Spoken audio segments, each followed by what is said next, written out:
அம்மாவிற்கு அன்பை சமர்ப்பிக்கின்றேன். பாரத தாயினா என்ன அப்படின்றத ஒவ்வொரு உலகத்தில் இருக்கிற ஒவ்வொரு மனுஷனும் தெரிஞ்சுக்கணும் முதலுமேட்டு. ஏன்னா இதை தெரிஞ்சுக்கினா மட்டும்தான் கடவுளையும் மக்களையும் இந்த இயற்கையும் நம்மளால் காப்பாற்ற முடியும். உலகத்துலலாம் யாராலையும் காப்பாற்றவே முடியாது. ஆனால் சட்டப்படி இது மத்திய அரசாங்கம் காந்தி ரூபமாக மக்களுக்கு இதை எடுத்து உரிக்கணும். முதல் பள்ளியில் சொல்லியிருக்கணும். ஒவ்வொரு மனுஷங்கிட்டையும் இந்த அம்மா கிட்ட தான் எல்லோருமே நம்ம வேலை செய்கிறாங்க. மனிதன் கடவுள் எல்லாருமே ஒரு கருவியாக ஒரு கொடூரமாக கொள்கிறாங்க அவங்கள, கடவுளையும் மக்களையும். அந்த அம்மா தான் இது. இந்த அம்மாவை நம்ம யாரும் கேட்கவே முடியாது. நம்ம ஒரு கருவி தான் அந்த அம்மாவுக்குன்றது. இந்த உலகத்தில் முதல் பள்ளிக்கூடம் மூலியமாக பசங்களுக்கு எல்லா மாணவருக்கும் இதை உணர்த்தி இருந்திருந்தாங்கன்னா இவ்வளோ பெரிய அழிவு இந்த உலகத்தில் நடந்திருக்காது. இரண்டாவது இன்னொன்று, மன்னன் காலத்தில் வெள்ளைக்காரன் காலத்தெல்லாம் பணம் இல்லாதனால மனிதன் உணவுக்காக சத்தியத்தோடும் தர்மத்தோடவும் பாசத்தோடும் வாழ்ந்திருந்திருக்கிறான். அதனால் அந்த அழிவு மக்களிடம் எதுவுமே பண்ணாமல் மக்கள் ஒரு மிருகமாக மாறாத ஒரு மனித தன்மையாக வாழ்ந்திருக்கிறான் வெள்ளைக்காரன் நவாப்புக்கள் ராஜாக்கள்லாம். ஆனால் நம்ம இந்த சூழ்நிலைக்கு வந்த காரணம் என்னன்னா பணம். பணம் ஒவ்வொரு மனிதனையும் இந்த நாட்டையே இவ்வளோ பெரிய அழிவே உருவாக்கி இவ்வளோ பெரிய கொடூரமாக மாறினத்துக்கு காரணமே பணம் தான். இந்த பணம் வர சொல்ல இந்த உலகத்தை படைச்ச தாயை நம்ம பள்ளியில் காமிச்சிருக்கணும். ஆனால் பள்ளியில் காமிக்காதனால தான் இன்ன வரைக்குமே பாரத தாயினா என்னான்றதை படித்தவங்களுக்கு 95% யாருக்குமே உலகத்தில் தெரியாது இது வரைக்குமே. இதை தெரிஞ்சவங்க யாருன்னு கேட்டீங்கன்னா பொது தொண்டுனா மக்கள் தான் கடவுள், இந்த பாரத தாய் தான் இழங்குறாங்க, இந்த அம்மா தான் எல்லாமே பண்ணுறாங்க, அதனால் கடவுள் பெரிதல்ல, மக்கள் தான் உண்மையான நேசித்து மக்களை நேசிக்கிறவங்களுக்கு மட்டுமே இந்த உணர்வுகள் கிடைக்குமா தவிர மிச்சம் யாருக்குமே இதுமாரி உணர்வு யாருக்குமே கிடைக்காது. பாரத தாய் உணர்வு இல்லாதனால தான் மனுஷன் ஒரு மிருகமாக மாறி இருக்கிறான். அப்போது இந்த பாரத தாய் வந்த உடனே வெள்ளை துணியில் அந்த நம்ம சுதந்திர கொடிகள் கலரைய வைத்து அது கொடியாக உருவாக்கி இந்த நாட்டை நம்ம ஆட்சி பண்ணுறோம். இது நம்ம நாட்டுக்கு மாறுமா? இது மாறாதா? ஆனால் இது மாறலடானா மனிதன் மிருகமாக மாறி கொன்று விடுவான். இதுதான் காலங்காலமாக அந்த அம்மா என்ன செய்கிறாங்கன்னா கடவுளையே ஒரு நாட்டு அரசனாக மாற்றி அவனை தவறு செய்ய வைத்து அவனை கொன்னுறது தான் அந்த அம்மாவுடைய நீதி. ரெண்டாவது, அந்த அம்மா மனித அவதாரம் பண்ண சொல்ல தான் குடும்பத்தை அந்த அம்மா அழிச்சிருவாங்க. இதில் மாற்றமே இருக்காது. அப்படியேப்பட்டவங்க தான் இந்திரா காந்தி அம்மா வந்தாங்க. அவங்க குடும்பமே அவங்க பிள்ளைங்களே ஒரு கொடூரமான மரணத்தை கொடுக்குறாங்க. இது ஆணித்தரமான உண்மை. அரசியல் எப்படி பண்ணுறாங்க அப்படின்னா இன்றைக்கி தமிழ்நாட்டில் பிஜேபியும் திமுகவும் தான் அரசு பண்ணுது. ஆனால் ரெண்டு பேரும் ஒற்றுமையாக தான் அரசு பண்ணுறாங்க. யாரும் பார்க்குறதுக்கு மட்டும்தான் இவங்க அடி தட்டி அவ்வளோ பேசுறது இவ்வளோ பேசுறது. ஆனால் பிரதமர் என்றவர் நீ என்ன வேணாலும் என்னை திட்டி என்ன வேணாலும் பேசு, அசிங்கமாக கூட பண்ணு, ஆனால் நான் இதை காது குத்தியே பார்க்க மாட்டேன். ஏன்னா நம்ம அரசியல் பண்ணணும், மக்கள்கிட்ட பைத்தியக்காரனும் ஆக்கினா தான் நம்ம அரசியல் பண்ண முடியும் அப்படின்றதான் அரசியல். அப்போ போன வாட்டி எம்எல்ஏ எலெக்ஷனில் சொல்கிறாரு பிரதமரை இதோட வீடு விட்டு அமுச்சிடுவோம், தமிழ்நாடு விட்டு அமுச்சு இந்தியா விட்டே காலி அப்படின்னு பேசுகிறாரு. ஒரு போர்க்களமாக பேசுகிறாரு. ஆனால் அதுக்கப்புறமா மறைமுகமாக போய் உறவு வச்சிருக்கிறாரு. ரெண்டு பேரும் பேசுகிறாங்க. ஒன்றுமே பண்ண முடியல. திமுக பல குற்றங்கள் பண்ணுது, அது பிடிக்கவும் முடியல, அரெஸ்ட் பண்ண முடியல. அப்படின்னா எவ்வளோ பெரிய நட்பு உறவு மறைமுகமாக இருக்குது அப்படின்ற சொல்ல வரேன். ஃபஸ்ட்டு கல்வியை கையில் எடுக்கிறார். கல்வியை கையில் எடுத்து அது ஒரு பிரச்சனையாக உருவாக்கி ஆட்சி பண்ணுறாரு. அதுக்கப்புறமா என்ன பண்ணுறாருன்னு கேட்டீங்கன்னா எம்பி பிரச்சனை, எம்பி தொகுதி பங்கீடு பிரச்சனை குறைஞ்சிட போகுது அப்படின்னு சொல்கிறாரு. ஆனால் இதை வச்சு ஆட்சி பண்ணுறாரு. மக்களுக்கு இவர் பண்ணுறதுனால. ஆனால் முதல் தப்பு என்னான்னு கேட்டீங்கன்னா தமிழ்நாட்டில் 20 வருஷமா இல்லை 5 வருஷமா தெரில 140 கோடி, இந்தியாவில் 8 கோடி மக்கள்னு சொல்லியிருக்கிறாங்க. ஆனால் 8 கோடி மக்களுக்கு என்ன எவ்வளோ 8 கோடி மக்கள். ஆனால் 20 வருஷமாக கணக்கெடுத்து எவ்வளோ பேர் செத்துருக்கிறான் தமிழ்நாட்டில், எவ்வளோ பேர் பிறக்கிறான் என்னைக்காவது தமிழ்நாட்டில் சொல்லியிருக்கிறாங்களா? ஆனால் மெட்ராஸில் இருந்து திருத்தணி வரைக்கும், திருநூறு மாவட்டம் வரைக்கும் எத்தனையோ குளம், ஏரிகள், புறம்போக்குகள் எல்லாத்தையும் வைத்து பில்டிங்கு கட்டி இன்னைக்கு கோயில் மனத்தில் பெரிய பெரிய பில்டிங் கட்டி பல லட்சம் பேர் 20 மாடி 10 மாடி கட்டி வாழறோம். ஆனால் ஜனத்தொகை 4 மடங்கு எத்தனை மடங்கு உருவாச்சுன்னே தெரியல. ஆனால் எம்பி எலெக்ஷனில் வந்து மக்கள் தொகை கம்மி ஆயிடுச்சுன்னு சொல்கிறாங்க. அப்போ இவ்வளோ இடத்த கட்டப்பட்டிருக்கிறாங்க, இவ்வளோ இடத்த புறம்போக்குகளை வந்து ஆக்கிரமிக்கப்பட்டிருக்கிறாங்க. 20 வருஷத்துக்கு முன்னே 5 வருஷத்துக்கு முன்னே 8 கோடி மக்கள் சொன்னீங்க. அந்த இடம்லாம் எங்கே அங்கே எப்படி அந்த இடத்துல ஆள் வந்தாங்க? ஆள் கம்மியாக இருக்கிறாங்க, மக்கள் தொகை கம்மியாயிடுச்சுன்னு சொல்கிறாரு. இது முற்றிலும் ஒரு தவறான ஒரு விஷயம். இது வந்து பயங்கரமாக கண்டிக்கப்படக்கூடிய ஒரு சட்டத்தையே நம்ம கண்டிக்கணும். கண்டிப்பாக வந்து முதலமைச்சரை வந்து இது கேள்வி கேட்கணும். ஏன்னு கேட்குறேன்னா, மனிதன் 2016 மனிதன் மிருகமாக மாறிட்டான். மனிதன் 2016 மிருகமாக மாறிட்டான். இது கன்ஃபார்மாக நம்ம எல்லோரும் பார்க்குறோம். அப்போ ஜனத்தொகை ஒரு பக்கம் அதிகமாகிட்டு ஐயப்பன் கோயிலுக்கு போகிறவனும் பஸ்ஸில் ஆக்சிடெண்ட்டில் சாவுறான், முருகர் கோயில்லையும் சாவுறான், திருப்பதி பெருமாள் கோயில்லையும் சாவுறான். கோயில் சாமி காப்பாற்றணும் இல்லை, சாமி தானே இந்த உலகத்தையே படைக்கிறாருன்னு சொல்கிறோம். ஏன் அங்கே சாவுறான்? அப்போ ஜனத்தொகை, அப்போது மத்திய அரசாங்கம் நடத்துகிற அந்த அங்கேயும் வந்து கோடான கோடி மக்கள் லட்சம் பேர் போகிறான், அங்கேயும் பல பேர் சாவுறான். அப்போ மக்கள் செத்துக்கிற ஜனத்தொகை அதிகமாகிடுச்சு. இயற்கையால் நான் பராமரிக்க முடியாது இந்த உலகத்தை, அப்படி சொல்லுது. இயற்கை வந்து பராமரிக்க முடியாது, எங்கே பார்த்தாலும் ஜனத்தொகை வந்து கூட்டம் அதிகமாகி போச்சு, அதனால் மக்கள் சாகணுன்றான். அப்போ 2016க்கு முன்ன அம்மா இருக்கிற வரைக்கும் அப்போ இயற்கையான மரணம் தான் வந்ததாக்காரோ இது மாதிரியா வெட்டிக்கின்னு சாவலை. ஆனால் இன்னைக்கு தமிழ்நாட்டில் வருஷத்துக்கு குறைஞ்சபட்சம் 100 பேர் சாவறான், வெட்டிக்கின்னு சாவறதுக்கு வாய்ப்பு இருக்குது. ஏன்னா மக்கள் தொகை அதிகமாகிடுச்சு, சத்தியம் தர்மம் இல்லை உலகத்தில். இது வந்து முற்றிலையும் வந்து இவங்க என்ன நினைக்கிறாங்கன்னா, எம்பி தான் பார்க்குறாங்களா தவிர, எம்பி ஓணும், நம்ம குரல் கொடுக்கணும், நம்ம பணம் சம்பாதிக்க தான் பார்க்குறாங்களே தவிர, மக்களுடைய உயிரையும் மக்களுடைய ஜனத்தொகையும் கணக்கெடுக்கிறது தான் சட்டம். சட்டன்றது என்ன? சட்டன்றது மக்களை பராமரிக்க தான் நம்ம சட்டம் கொண்டு வரோம். ஆனால் முதலமைச்சர் என்ன பண்ணோம், வருஷம் வருஷம் ஒரு புது மாற்றத்தை, இவர் வந்தார் 55 வருஷத்துக்கு அப்புறம் வர்றாரு, ஒரு புது மாற்றத்தை கொடுக்கணும். என்ன கொடுக்கணும்? முதல் மக்கள் கணக்கு எடுத்துக்கணும். மக்கள் கணக்கு எடுத்து ஒவ்வொரு கிராமத்துலேயும் எவ்வளோ பேர் சாகுறாங்க, எவ்வளோ பேர் இறக்குறாங்க, எவ்வளோ பேர் பிறக்கிறாங்க, இதை பராமரிக்க முடியுமா, வேலை கொடுக்க முடியுமான்னு அவர் தான் அதை பண்ணணும். ஆனால் அவர் அதை பண்ணாமல் எனக்கு தேவை எம்பி, மக்கள் எப்படின்னா சாகட்டும் அப்படின்னு தான் முதலமைச்சர் சொல்கிறாரு. முதலமைச்சர் அவர்களே, ஆந்திரா ஒரு மடையன், ஆனால் மடையன் தான் அந்த யார் சந்திரபாபு நாயுடு ஒரு மடையன். ஏன் சொல்ல வரேன்டானா, ஜனத்தொகை அதிகமாகி போச்சு, மக்கள் பெருந்துட்டாங்க, சத்திய தர்மம் இல்லை, குழந்தைய பெற்றுக்குன்னு சொன்னால் யார் பராமரிக்கிறது, யார் உணவு கொடுக்குறது, யார் வேலை கொடுக்குறது? சந்திரபாபு நாயுடு கேட்குறேன் நான், நீ வேலை கொடுக்குறியா? எங்கெந்த வேலை கொடுப்ப, அதுக்கு ஆதாரம் சொல்லு. எந்த இடத்துல வீடு கட்டி கொடுப்ப, எப்படி நீ பராமரிப்ப? உனக்கு தேவை 5 வருஷம் ஆட்சி பண்ணிட்டு மக்களை கொண்டுட்டு போயிடணும். இதுதான் சந்திரபாபு நாயுடு செய்கிற வேலை. அவங்க பேச்செல்லாம் கேட்டுக்கின்னு நீ இதுமாரியா ஒரு மக்களை வந்து ஏமாத்தாத. இது வந்து தமிழ்நாடு, இது தெய்வீக நாடு. அந்த தெய்வீக நாட்டில் உனக்கு கிடைச்சிக்கிற ஒரு அதிர்ஷ்டம், உனக்கு வந்து சாதாரண அதிர்ஷ்டம் இல்லை. ஜெயலலிதா இறந்த பிறகு நேர சக்தி உன்னுடைய மனைவி ரூபமாக ஆட்சி பண்ணுது. எப்படி பண்ணுது? அசைக்க முடியாத MP election, MLA election, MP election, 3 எலெக்ஷனில் உன்னை ஒன்றுமே பண்ண முடியல. ஏன்னா சக்தி வந்து வீட்டில் உக்காந்து ஆட்சி பண்ணுது. அதை நீங்கள் பயன்படுத்திக்கோங்க. ஆனால் மக்கள்கிட்ட விளையாடாத. முதலமைச்சரை சொல்கிறேன், மக்கள் உயிர்கிட்ட விளையாடாத. இந்த உயிர் சேதம் இவ்வளோ பெரிய உலகத்துக்கு ஆனதுக்கு யார் காரணம்? நான் ஒன்று கேட்குறேன், அன்புமணியை கேட்குறேன். அன்புமணி சொல்கிறாரு 657 பேர் 4 வருஷத்தில் இறந்துருக்கிறாங்கன்னு சொல்கிறாரு அன்புமணி. ஆனால் அன்புமணியை கேட்குறேன், அதிமுக அரசில் எவ்வளோ பேர் செத்தான்? கொடநாட்டில் எத்தனை பேர் செத்தான்? துப்பாக்கி சூட்டில் எவ்வளோ பேர் செத்தான்? கொரோனாவில் ஏன் செத்தான்? நான் கேட்குற கேள்வி, கொரோனா வந்து உலக நாட்டுக்கு வந்து ஏன் செத்தான்? கொரோனான்றது என்ன? அரசன், ஒரு அரசன் வந்து சத்தியத்தையும் தர்மத்தையும் இல்லை பெத்த தாயை கொண்டுட்டாவோ, இல்லை சத்திய தர்மம் இல்லைனாவோ பல நோய்கள் வந்து அந்த அரசு சட்டமே அழிச்சிடும். இதுதான் உலக நீதி. அப்போ இவ்வளோ பெரிய அதிமுக ஆட்சியில் செத்துருக்கிறானே, இதுக்கு நீ என்ன பதில் சொல்ல போற? அன்புமணியை கேட்குறேன். அன்புமணினா என்ன தெரியுமா? அன்புமணினா ஒரு சத்திரியன்னா என்ன? பணம் குற்றம் பண்ணக்கூடாது, முதல் பணம் குற்றம் பொய் பேசக்கூடாது. இவர் அன்புமணி என்ன சொல்றாருன்னா, நான் திருடம் கூட கூட்டாளியாக இருக்க போகிறேன், திருடம் கூட இருந்து நான் இன்னும் கொல்ல போகிற மக்கள் அப்படின்னு தான் அவர் அன்புமணி சொல்கிறேன். அன்புமணிக்கு சொல்கிறேன், தயவு செய்து சொல்கிறேன், உங்களாண்ட திறமை இருக்குது, அறிவாற்றல் எல்லாமே இருக்குது.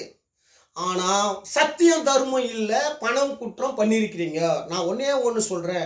ஒரு 50 வருஷத்துக்கு முன்ன, 40 வருஷத்துக்கு முன்ன பஸ்ஸில் 10 ரூபாய் ஏறி உங்கள் அப்பா வந்து ஆட்சி பண்ணியிருக்கிறார். பஸ்ஸில் ஏறி அப்போ இத்தனை ஆயிரம் கோடி உங்களுக்கு எப்படி வந்தது? யார் கொடுத்தது இந்த பணம்லாம்?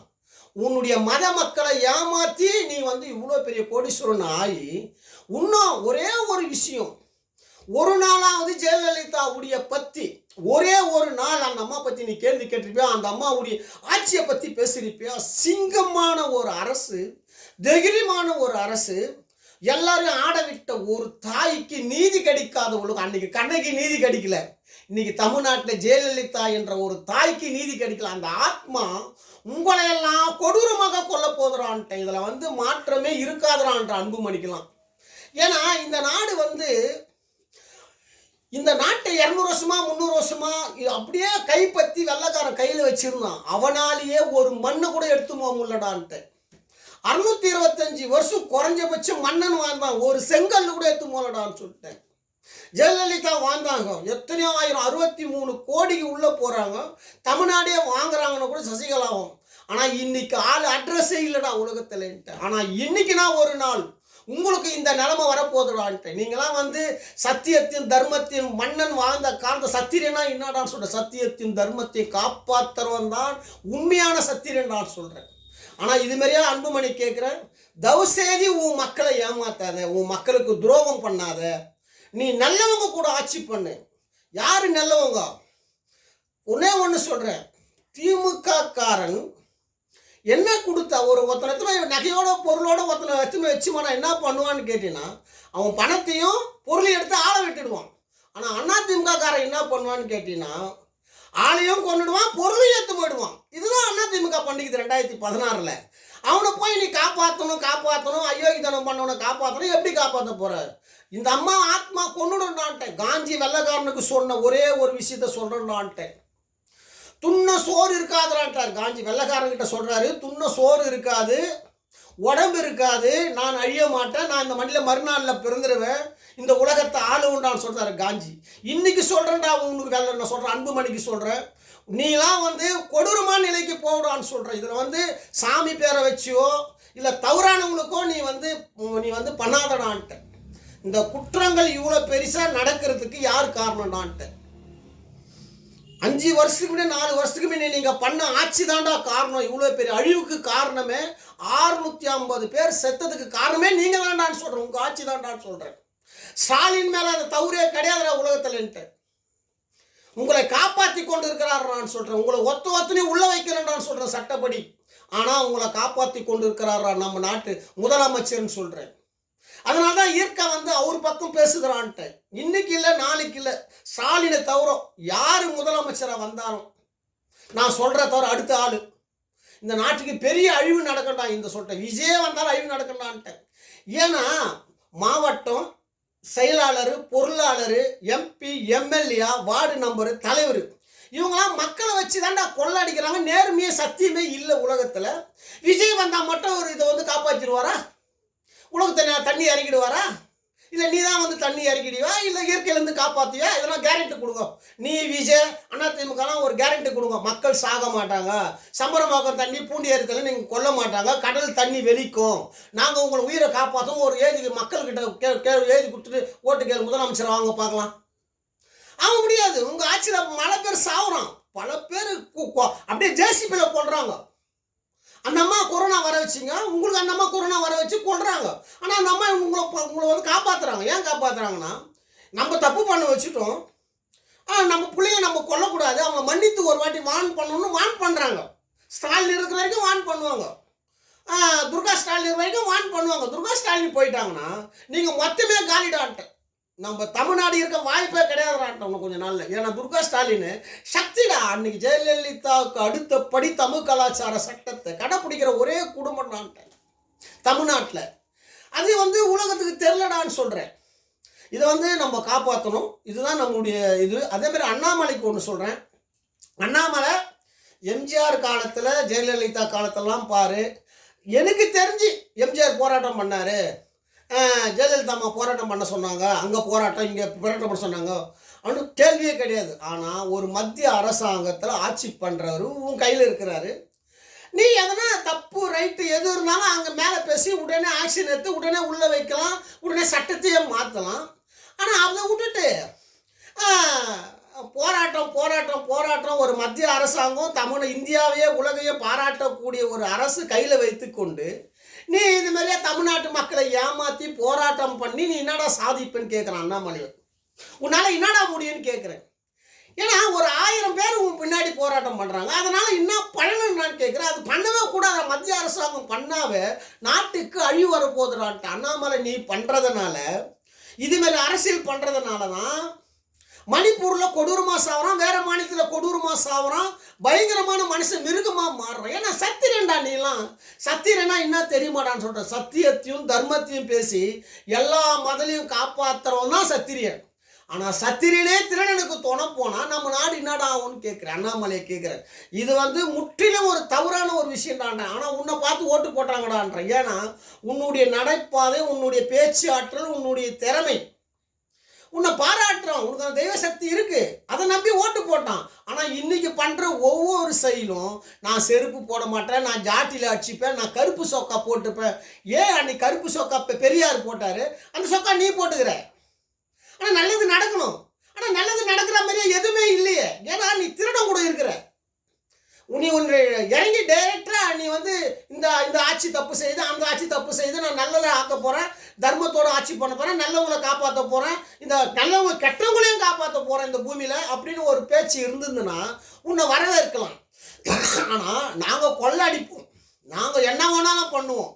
ஆனால் திமுக மட்டும்தான் எங்களுக்கு எதிரின்னு சொல்கிறது. இது பச்சை துரோகண்டான்ற அண்ணாமலை பண்ணுறது. உன் மக்களுக்கு பண்ணுற ஒரு பச்சை துரோகண்டான்ட்ட கருப்பு சோக்கா போட்டுக்கின்னு துரோகம் பண்ணுறது. இது முழுமையாக ரொம்ப பாவண்டான்றேன். இந்த பாவத்துக்கு நீ எல்லாம் தண்டனை அனுபவிக்கணும்டான்ட்ட ஒரு காலத்தில். ஏற்கனவே தப்பு நடந்துச்சு. தமிழ்நாட்டில் 2014 தப்பு நடந்துச்சு. ஆனால் தப்பு சரி பண்ணணும். அதனால தான் உங்களை தமிழ்நாட்டில் 3 வாட்டி 3 நாமம் போட்டுக்கிறான்ட்ட. எம்பி எலெக்ஷன் 2 வாட்டி நாமம் போட்டுது, எம்எல்ஏ எலெக்ஷனில் 3 வாட்டி நாமம் போட்டுது. இப்பயும் நாமம் நான் உங்களுக்கு பிஜேபின்ட்ட தமிழ்நாட்டில் எழுதி வச்சுக்கிறான்ட்ட. உங்களுக்கு ஈர்க்க சப்போர்ட் பண்ணிச்சுடானா இந்த நாட்டில் நான் ஆட்சி நான் பேச முடியாது மாட்டேன்னான்ட்ட. நீ தமிழ்நாட்டில் ஆட்சி பிடிச்சிட்டுனா இல்லை ஒரு 50 20 25 எம்எல்ஏ நீ ஆயிட்டுறானா உன்னை நான் உன்னை பாராட்டுறேன்றான்ற. உன்னால் பண்ணவே முடியாதுறான்ட்டேன். ஏன்னா ஆத்மா தாண்டா இந்த உலகத்தை ஆட்சி பண்ணுதுறான்ட்டேன். ஆத்மா என்ன பண்ணணுன்றதுக்கு அதுக்கு தெரியும். தெரியுதா? உன்னெல்லாம் அழிக்காம விடாதரான்ட்டான் ஆத்மாலாம். இதில் மாற்றமே இருக்காதரா. நான் கண்டி வரலனான்ட்டு அண்ணாமலைக்கு சொல்கிறேன், அன்புமணிக்கெல்லாம் சொல்கிறேன். நான் வேறு மதத்தை பற்றிலாம் பேசுகிறேன்னா ஏன் பேச மாட்டேன். அவங்களுக்கு அந்த திருமாவளவன்லாம் அவங்களுடைய சக்தி வேலை கரெக்டாக செய்யுது. அவங்களுக்கு கொடுத்த வேலையை அவங்க அதை பண்ணின்னு இருக்கிறாங்க. ஆனால் நீங்கள் கொடுத்த வேலையை பண்ணலடான்ட்ட. நீங்கள் பாவத்தை பண்ணுறீங்கடான்ட்ட, பயங்கரமான பாவத்தை பண்ணுறீங்கடான்ட்ட. மக்கள் தொகை அதிகமான இருக்கக்கூடிய வன்னிய சமுதாயத்தில் சேர்ந்தவர்கள் நீங்கள் தாண்டா அதிகமான பாவத்தை பண்ணுறீங்கடான்ட்ட. நாட்டையே அழிக்கிறதுக்கு காரணமாக இருக்கிறடான்ற. இதை எப்படி நம்ம காப்பாற்ற போகிறோம்? நிச்சயமாக காப்பாற்ற போகிறோம். இந்த அளவுக்கு நம்ம பேசுகிறோன்னா இதுக்கு சக்தி தான் பல அவதாரமாக இந்த மண்ணில் ஆட்சி பண்ணுறாங்க. அது அந்த சசிகலாவும் சக்தி தான். அந்த சக்தி அந்த அம்மாவுக்கு போயிடுச்சு. சசிகலா அம்மாவுக்கு சக்தி போயிடுச்சு. அந்த சக்தி இப்போ யாருக்கு அதிகமாக இருக்குதுன்னு கேட்டிங்கன்னா துர்கா ஸ்டாலின் அம்மாவுக்கு தான் அந்த சக்தி இருக்குது. அவங்க அதனால தான் அவ்வளோ பெரிய வெற்றியை நம்மளால் அடைய முடியுது. இன்னும் துர்கா ஸ்டாலின் அம்மாவுக்கும் நான் என்னுடைய அன்பை தெரிவிக்கிறேன். ஏன்னா ஆத்மா என்னுடைய கட்டுப்பாட்டில் இருக்குது. அவங்க எவ்வளோ பெரிய முதலமைச்சராக இருந்தாலும், எவ்வளோ பெரிய பிரதமராக இருந்தாலும் ஆத்மா என்னுடைய கட்டுப்பாட்டுக்கு வந்துடும். இதுதான் என்னுடைய சாதனை.